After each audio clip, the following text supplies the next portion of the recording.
Hola, queridos amigos. Nos alegra sinceramente saludarles de nuevo y hoy hablaremos con el estimado Igor Mikhailovich Danilov. Saludos. Igor Mikhailovich, en la transmisión anterior hablamos de que cuando una persona empieza el camino espiritual, se encuentra con ciertas metamorfosis. En particular empieza a ver un montón de pecados, un montón de malas hierbas en su conciencia, ver aquellas cuerdas a través de las cuales Satanás ejerce influencia sobre la persona y la manipula. Y por supuesto, hay que esforzarse y trabajar mucho para que su césped esté realmente limpio y erradicar todos estos patrones, erradicar todas estas malas hierbas. Y surge una pregunta. ¿Cuál es la mejor manera de hacerlo? Algunos recomiendan luchar con estos pecados, digamos, simultáneamente. Otros recomiendan erradicar los pecados uno por uno. Por ejemplo, si una persona tiene un determinado pecado activo, como el juzgar o el mal genio, es necesario ocuparse primero de él, prestarle especial atención precisamente a él, y luego ocuparse del siguiente pecado. O hay recomendaciones de que es necesario identificar el patrón raíz. Por regla general, se trata del patrón raíz desde la infancia. Una persona debe encontrarlo y cuando lo supere, entonces los demás pecados se debilitarán. En particular, Teófano el recluso dijo lo siguiente: es importante comprender qué pasiones en el alma son los comandantes de las otras pasiones y cuando vencemos a los comandantes, entonces las otras pasiones se debilitan. Y por supuesto surge una pregunta: ¿existe tal patrón raíz desde la infancia? ¿Cómo podemos encontrarlo si es que existe? Y en general, ¿cuál es la forma más eficaz de luchar contra el pecado, por así decirlo? Bueno, lo diré así. Por supuesto que existe, y viene desde la infancia. Incluso diría que desde el 8º día. Todo el mundo tiene este mismo patrón raíz. Pero en cuanto a cómo luchar con él, contra cada uno individualmente o con todos a la vez. ¿Qué significa con todos a la vez? Simultáneamente, una pregunta sencilla, ¿no? Vas a luchar, como dijiste, Primero con un pecado, el con de un juzgar. pecado, luego con juzgar, con algo más. Espera, pero ¿cómo puedes juntarlos a todos? Una simple pregunta. Bien, tomemos uno por uno, los más fuertes. Tomamos el pecado del juicio y tratamos de luchar contra él. Pero, ¿qué pasa con, perdón, la envidia? Después de todo, puedes juzgar y envidiar al mismo tiempo, o lucharás contra ambos al mismo tiempo. Bueno, ¿cómo? ¿Y qué es el pecado? El pecado es en realidad un hongo que vemos. Sí, podemos arrancarlo, y nos parece que lo hemos extirpado con la raíz. Pero ¿y el micelio? Una pregunta sencilla. El micelio se queda y seguirá habiendo muchos de estos hongos, y no importa cuántas veces los arranques, seguirán ahí, y no podrás evitarlo, amigo mío. Lo más fácil y lo más fiable es deshacerse del pecado raíz. Pero tampoco puedes deshacerte de él por completo. ¿Por qué? Porque es nuestra conciencia, amigos. Sí, y precisamente la conciencia secundaria es muy activa. Puedes llegar a un acuerdo con la conciencia primaria y encontrar un lenguaje común, aunque también perjudica mucho, y muchas veces, incluso más que la conciencia secundaria. Pero es un tema diferente. Mientras que la conciencia secundaria es una cosa bastante seria, es un demonio muy listo, como lo llaman en las religiones, y no nos obedece. Podemos tratarlo como un animal salvaje, podemos hacer que esté perfectamente entrenada, pero es imposible llegar a un acuerdo con ella, y se comportará exactamente como un oso. Si te has ocupado de entrenarlo, entonces, este oso, es decir, nuestra conciencia o un demonio como se le llama en la religión, puede montar en bicicleta, puede hacer cualquier cosa, incluso traerte las zapatillas cada mañana, pero en cuanto le das la espalda, puede devorarte. ¿Por qué? Porque es un animal salvaje y tiene su propio programa, mientras que nosotros, como la personalidad, tenemos un programa completamente diferente. Y la cuestión aquí es, ¿quién ganará y cómo erradicarlo? ¿Sabe? Los santos padres decían que bienaventurado no es el que ve a los ángeles, sino el que ve sus propios pecados. Y nuestros amigos nos preguntan, ¿por qué entonces el ver numerosos pecados no aumenta esta misma bienaventuranza? ¿Qué es lo que falla? Están equivocados. No estoy de acuerdo con ustedes en este punto, amigos. Están mirando en la dirección equivocada. Están mirando los problemas manifestados, pero no ven la esencia. Cuando una persona se embarca en el camino espiritual y comienza a observarse realmente a sí misma, todos los trucos de la conciencia, sus propias reacciones, y cómo se enreda en cosas en las que no debería enredarse, bajo el dictado de su conciencia. Cómo la conciencia, que literalmente no es nada, de hecho, simplemente manipula a la persona, pervierte su vida y cambia radicalmente su estado de ánimo en un instante. Mientras que esto no es más que la conciencia. Solo basta con mostrarle una imagen a una persona, a la que reacciona con un cierto patrón, ya sabes, y eso es todo. Y el buen humor de esa persona inmediatamente se reduce a cero, como se suele decir. Y eso es todo. El mundo ya no es bueno, e inmediatamente hay un montón de problemas. Es solo una imagen trivial de algún problema al que una persona reacciona, tal vez incluso desde su infancia. Es algo que puede atormentar a una persona toda su vida, mientras que es solo una imagen. ¿Lo ves? Y lo mejor aquí es el sentido común. Mientras que sentido común, amigos, significa control total sobre la conciencia. En otras palabras, esta no tiene derecho a controlarte, debe obedecerte. Pero para eso hay que aplicar mucho esfuerzo. Mientras que el hecho de que, al comenzar el camino espiritual, empezamos a ver muchos problemas en nosotros mismos, esas malas hierbas, como dices, en nuestro césped. Esto es, por el contrario, bueno. ¿Por qué? Porque eso ya indica que empezamos a comprender cómo está organizado este mundo perecedero. Empezamos a ver esto en nosotros mismos y a darnos cuenta de que no es nuestro, que nos lo han impuesto. Y esto también nos enseña que otras personas que considerábamos malas y a veces incluso nuestros enemigos y demás, empezamos a comprender que solo tienen un demonio fuerte dentro, que ha sembrado todo su césped de malas hierbas, mientras que en realidad la persona es buena. Esto te permite empezar a amar a la gente, y no solo a tus vecinos, sino también a tus enemigos. ¿Por qué?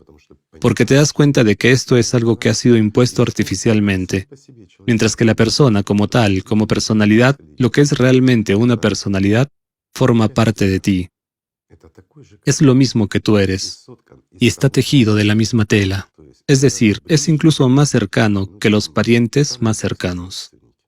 Explicaré por qué, ya hemos hablado de ello. Algunas personas hacen una pregunta, así que lo explicaré. Hay una madre y una hija, pero los genes no son iguales al 100%. ¿Por qué? Porque es un ser humano diferente, es distinto. Si tomamos de qué estamos hechos, ya no coincide. Es parecido, pero no del todo igual. Tomemos una mamá, un papá y una hija. Aún así, ella tiene su propia individualidad, ¿verdad? Sí, exactamente. ¿Ves? Diferimos aquí, en el mundo material, aunque seamos los parientes más cercanos posibles. Sin embargo, en el aspecto espiritual, todos somos idénticos. Estamos compuestos al 100% de la misma sustancia, una fracción del mundo espiritual, lo que llamamos el alma, de esa fuerza que fue enviada aquí desde lo alto, eso que contribuye a la creación de nosotros como personalidades en este mundo material. Es una similitud 100% exacta con la preservación de la individualidad. ¿Ves lo simple que es todo? Así que cuando ves y comprendes que es una parte de ti la que está sufriendo, entonces, por el contrario, quieres ayudar, aunque antes odiabas a esa persona. ¿Acaso es malo ver la mala hierba en uno mismo? Así que, amigos, es necesario mirar los problemas desde la perspectiva correcta, sobre todo porque no es un problema, es un proceso natural de desarrollo. Comprendes que este demonio no te dará nada bueno. Sí, digamos, no podemos vivir sin él en este mundo tridimensional, y gracias a él incluso nos comunicamos verbalmente, y también visualmente. Vemos, oímos, nos percibimos, etc. Pero el problema es que cuando él vive en lugar de nosotros, es él quien ve y oye, y no te permite, como ser humano, entender de qué está hablando la otra persona. Él no te deja entender ni siquiera cosas elementales y simples, que Dios existe y que el camino hacia Dios es solo a través del amor. Y estas son las palabras de Dios mismo, que Él transmitió a través de sus profetas, mientras que todo lo demás no tiene nada que ver con Dios. Toda nuestra actividad aquí es nuestra elección, es nuestra libertad. Incluso, nuestras ropas rituales, prácticas rituales, todo, lo que sea que hagamos. Si, digamos, no es amor por Dios, entonces todo eso no tiene nada que ver con Dios, y Él no está presente allí. Hay una historia muy ilustrativa en la Biblia, en el Evangelio de Mateo, cuando un espíritu impuro salió de una persona, recorrió lugares áridos y entonces encontró la casa desocupada, barrida y puesta en orden. regresó y llevó consigo a otros 7 pecados, más perversos que él. Bueno, en una casa limpia es agradable vivir Sí, sí. y se puede ir allí con los amigos. Si tu casa está sucia y fea, es una pena llevar amigos allí. Pero cuando sabes que tu casa está limpia y ordenada, por supuesto, llevarás amigos para presumir. Pero tengo otra pregunta. ¿Dónde estaba el demonio, el dueño de esa casa? ¿Cierto? Ya que un espíritu impuro vino con sus amigos. Significa que el demonio también es débil, no solo la personalidad, ya que puede ser manipulado por terceras fuerzas. Vaya. Bueno, eso es un tema aparte, aunque también es interesante. Desgraciadamente, a menudo nos enfrentamos a esto sin entender las cosas sencillas y nos metemos en serios problemas. Y a veces incluso acabamos muy mal, pero solo a causa de la debilidad, incluida la debilidad del demonio. Verás, por un lado, es necesario mantenerlo a dieta, pero por otro lado, es necesario cuidarlo como a un animal, porque un animal débil no arará tu campo ni protegerá tu patio. Por lo tanto, debe haber sentido común en todas partes, eso ante todo. Mientras que para aprender a comprender de verdad, hay muchas maneras, técnicas, prácticas y demás, e incluso en las religiones hay muchas de ellas. Después de todo, ¿cuántas personas han llegado a Dios a través de las religiones? Muchísimas, aunque sea una herramienta que ni siquiera fue creada para eso. Cuando el conocimiento fue alterado, en realidad fue alterado por aquellos que no querían que la gente fuera a Dios, pero era de interés para la conciencia. Eso fortalecía la posición de la conciencia, tranquilizaba a las personas. Sin embargo, por otro lado, también hubo mucho de bueno. Gracias a esas mismas religiones se introdujeron algunas normas y moral. Se desarrollaron algunas cualidades humanas y relaciones entre las personas. También hubo muchas cosas buenas. No podemos decir que las religiones sean algo malo. Las religiones son algo natural. Son como cualquier corporación, como cualquier organización o cualquier estructura empresarial. Es natural, amigos míos, porque las religiones, todas nuestras religiones, son nosotros. Nosotros las creamos, nosotros las apoyamos, nosotros las desarrollamos. Gracias a nosotros existen. Y antes de acusar a alguien de haber hecho algo en el pasado, sí, lo hicieron. Alteraron la enseñanza de Jesucristo e hicieron de ella un negocio empresa. Alteraron la enseñanza del mismísimo profeta Mohammed y la convirtieron en una herramienta de manipulación y poder sobre las personas, así como de lucro, por supuesto. Sin embargo, amigos míos, nosotros apoyamos esto. Entonces, ¿quién tiene la culpa? La culpa es del demonio, que tiene tal poder que es capaz de manipularles, de hacerles sentir algo, pero no lo que necesitan. Es decir, les da emoción, les da fanatismo, les da los patrones. Eso es como hacían los antepasados. Los antepasados lo hacían, pero ¿qué tienes que ver tú con eso? Si sientes a Dios y comprendes que el profeta mismo dijo que el camino hacia Dios es a través del amor, después de todo, puedes hacerte musulmán, puedes seguir todas las costumbres y tradiciones, pero nunca aprender a amar a Dios. Entonces, el camino hacia Alá está cerrado para ti, porque el camino hacia Él es solo a través del amor, incluyendo el amor por tu prójimo. Ya ven qué sencillo es todo. Shaitán es fuerte, pero la gente tampoco es débil. Hay un gran poder en cada uno de nosotros, el poder que puede arrebatar a una persona de las garras de Satanás mismo y darle la vida eterna. Solo hay que desarrollarlo adecuadamente. Hay muchas herramientas para ello. Mucho se puede decir sobre esto, sobre el yoga y cosas así. Después de todo, originalmente, el yoga era de una calidad diferente, completamente diferente.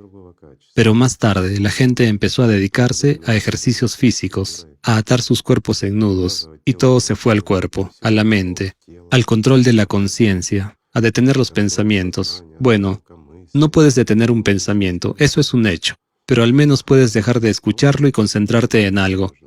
E imagínate, durante toda su vida, una persona se ata en un nudo e invierte su bril en apretar este nudo. ¿Para qué? ¿Para rodar mejor montaña abajo, directo al infierno?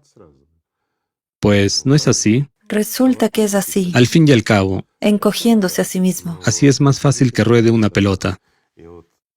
Es una broma, pero en el yoga también hay otra cara, y sobre ello escribieron muchas personas tan respetadas como los Roerich. Sí, de hecho, describieron también otro yoga. el que tiene lugar fuera del cuerpo. Bueno, eso también es interesante, pero de nuevo, allí también hay muchas... Transformaciones y sustituciones. Totalmente cierto, cuyo objetivo es lograr la magia u otra cosa. Pero, de nuevo, si nos fijamos en las prácticas antiguas, en realidad hay un cierto elemento de magia en ellas. Bueno, no lo llamaría magia, pero basta con cambiarlo un poco y se convierte en magia. Sin embargo, las herramientas son antiguas. Por ejemplo, si tomamos, llamémoslo entrenamiento autógeno porque, de hecho, es en lo que se ha transformado en un banal entrenamiento autógeno. Sin embargo, originalmente era algo completamente diferente. Digamos que esta práctica fue introducida por última vez en el mundo gracias a Gautama, al hombre que ahora se le llama Buda, ya que resulta que fue él quien la recibió de Velobodie cuando lo visitó.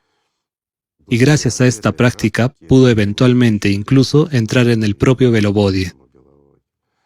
Al principio, durante una de sus visitas, cuando intentaba entrar, ya que varias veces no fue aceptado allí, digámoslo suavemente, se le sugirieron ciertas prácticas y se le enseñaron sus errores. Había gente así. En el pasado se les llamaba Meshanins. En la actualidad, se podría decir, se trata de lamas de alto rango. Y al reunirse con ellos, Gautama en realidad se hacía querer por ellos. Y le daban la oportunidad de prepararse un poco mejor, digamos, para volverse más puro y entrar allí. Ese es un tema aparte. No tiene nada que ver con nuestra transmisión en absoluto.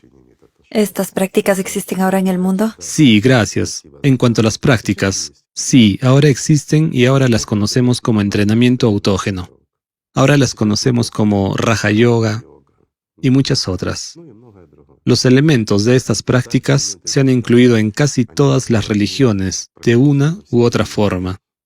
Por ejemplo, la ejecución de las inclinaciones, la concentración y muchas otras cosas no son más que restos de esas prácticas, pero se han transformado en gran medida gracias a ese mismo patrón raíz. Como hemos discutido, me refiero a nuestra conciencia. Veámoslo desde el principio. Aún no hemos hablado de ello, pero la práctica es interesante. Su esencia consiste en que una persona aprenda al menos a mirar sus capacidades de forma más amplia, entender qué es la conciencia, entender qué es la percepción y aprender a trabajar con su conciencia. Todos conocen el entrenamiento autógeno. Te relajas, se te calienta la mano, se te enfría la mano y similares. Aunque esta práctica parece casi lo mismo, es mucho más eficaz para aprender a disciplinar adecuadamente la propia conciencia, para distinguir, en última instancia, lo negro de lo blanco. Sin embargo, amigos míos, esta práctica también tiene sus inconvenientes. Antes de describirla, quiero advertirles, no hagan lo que su conciencia les sugiera que hagan, porque la conciencia empezará a decirles que deben intentarlo de esta manera, que deben intentarlo de otra, si añadir algo o quitar algo. Recuerden una cosa, amigos, es como un reloj suizo. Las prácticas antiguas son ciertos mecanismos desarrollados. Si quitas o añades algo, comprometerás la precisión. Así que, si quieres obtener resultados usando prácticas similares en tu camino espiritual, primero, no te dejes tentar por la magia. Y segundo, no te dejes tentar por lo que te dice la conciencia. Intentar modificarla de alguna manera y cambiar algo. Puedes hacer eso, y tendrás éxito en algo. Te extraviarás en alguna parte, aunque algo puede funcionar. Pero el primer paso, digamos, dado según las instrucciones de Satanás, lleva a una persona al infierno. Recuerden eso de una vez y para siempre.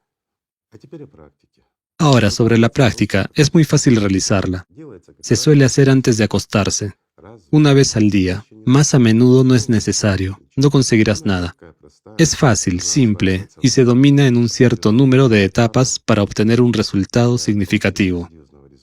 Por lo tanto, repasemos las etapas y un día, cuando la gente domine la primera etapa y necesite la segunda, les hablaremos de la segunda etapa. Lo repito, esto es trabajo con la propia conciencia, pero ya es trabajo con la personalidad.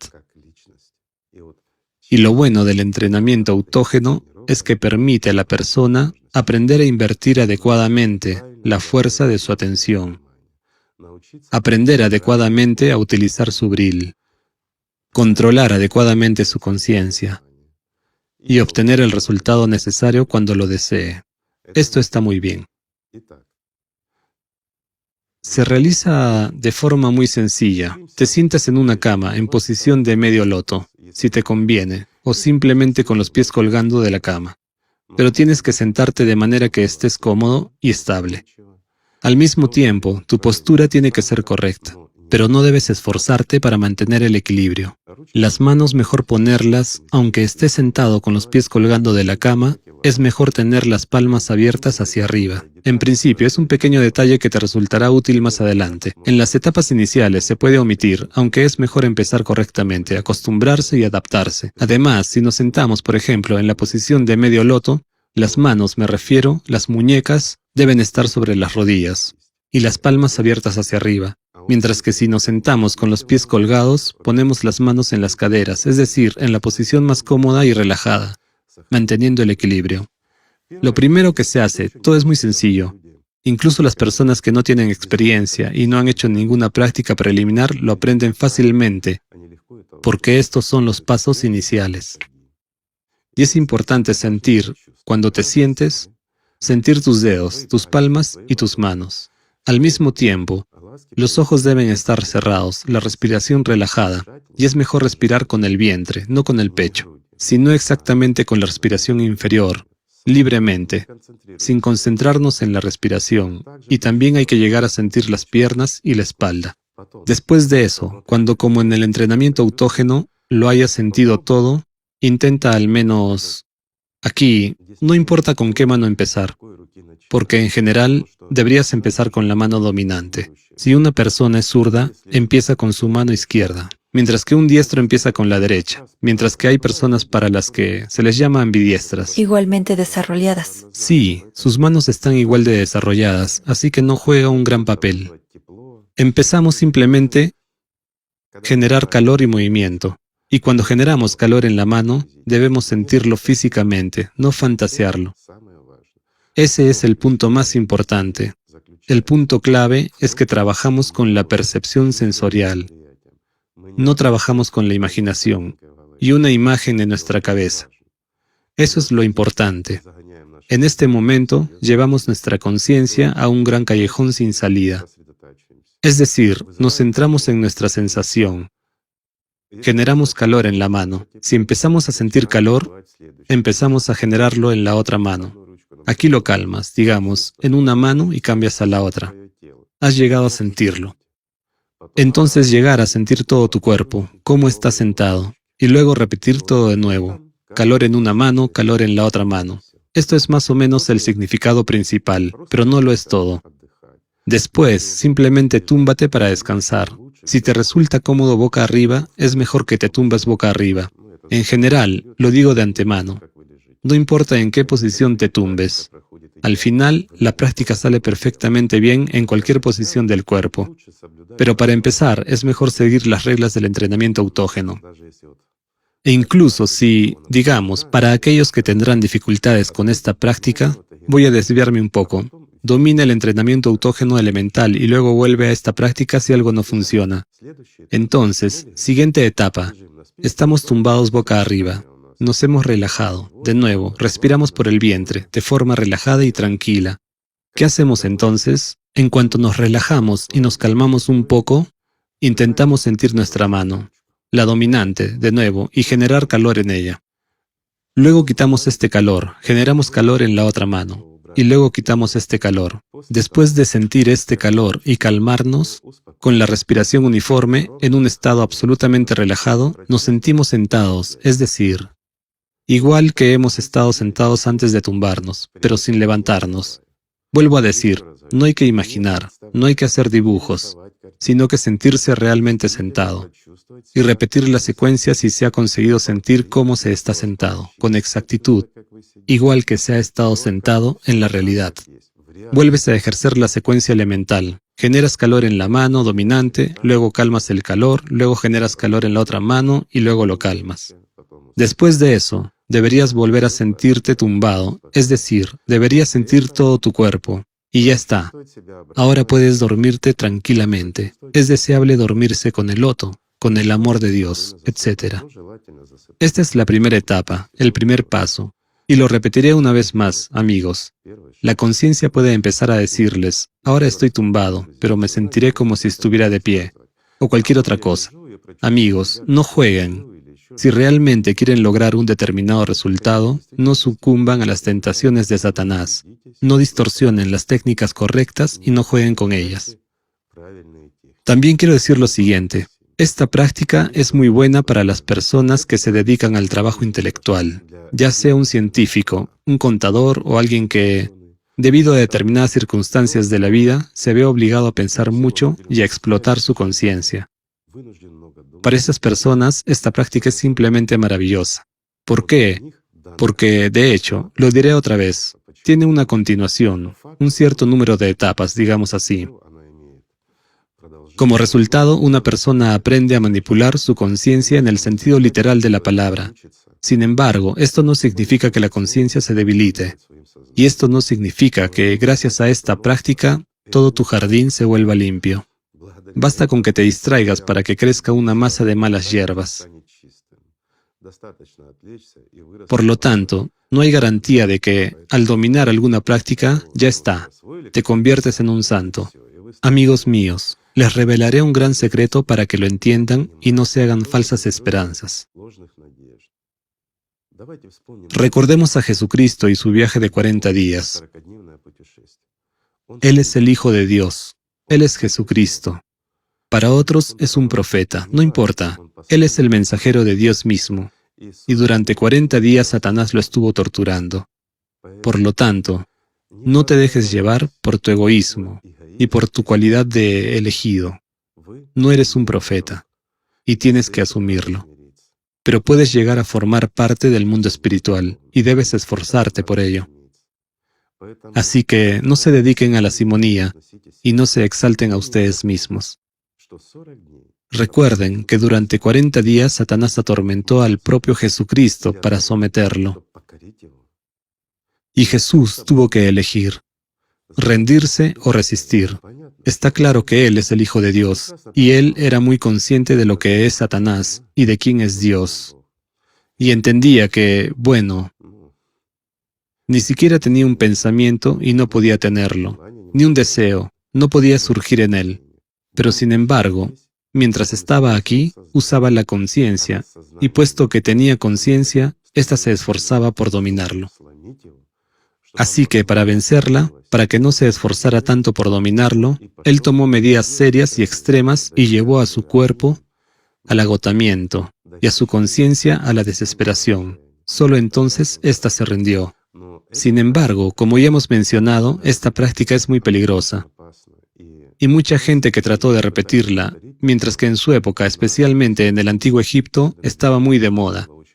La mayoría de los que la intentaron no regresaron del desierto, mientras que los que regresaron no siempre estaban mentalmente sanos. Por lo tanto, amigos, no busquen resolver algo rápida e inmediatamente. Sin embargo, puedo decirles por experiencia práctica que hay bastantes personas que emprenden el camino espiritual y lo dominan muy fácil y rápidamente. ¿Por qué? Porque comprenden que existe Dios y sienten primero el respeto por Él y luego amor. Y Satanás no existe para ellos, y es imposible retener a tales personas. Entonces ni siquiera Satanás tiene poder sobre ellos. Sin embargo, muchos de nosotros somos dependientes. Dependemos de las circunstancias en las que nos encontramos, la familia, la vida cotidiana y muchas otras cosas. Incluso en el trabajo, algo depende de nosotros. No podemos defraudar a la gente, así que no podremos sumergirnos completamente. Por lo tanto, lo queramos o no, tenemos que encontrar un compromiso con nuestra conciencia, porque gracias a ella podemos comunicarnos realmente con nuestras personas cercanas, queridas, amadas, etc. En algunas personas surge una pregunta. La responderé enseguida.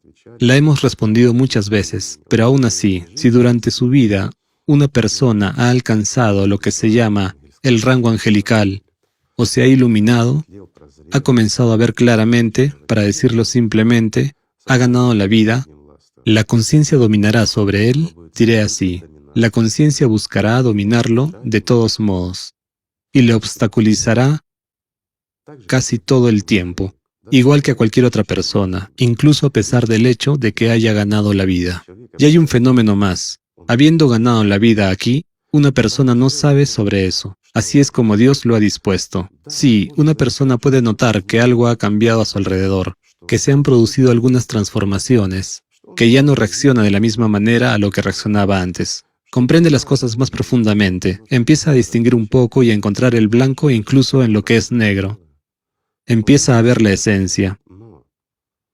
Pero esto puede atribuirse a la experiencia y a la sabiduría. Como no hay vacío en su interior, esto es lo máximo que una persona puede notar. Pero lo mismo ocurre en las personas que también están en el camino espiritual y todavía no han ganado la vida, que todavía tienen que trabajar mucho en sí mismas. El Señor ha ocultado esto a un humano para que no se detenga. ¿Por qué? Porque después de emprender el camino espiritual, una persona comienza su desarrollo verdadero, desarrollo maduro, su formación como humano, como personalidad, luego como ángel, y luego aún más allá. En otras palabras, la eternidad es dada a un ser humano para que alcance la perfección. Les revelaré otro secreto. La perfección es inconcebible. Por lo tanto, amigos míos, tenemos toda la eternidad para comprender el amor verdadero. Así que empecemos por lo más sencillo, simplemente amarnos unos a otros. Gracias. Estamos muy agradecidos. Gracias, Igor Mikhailovich. Gracias a ustedes, amigos. La paz sea con ustedes.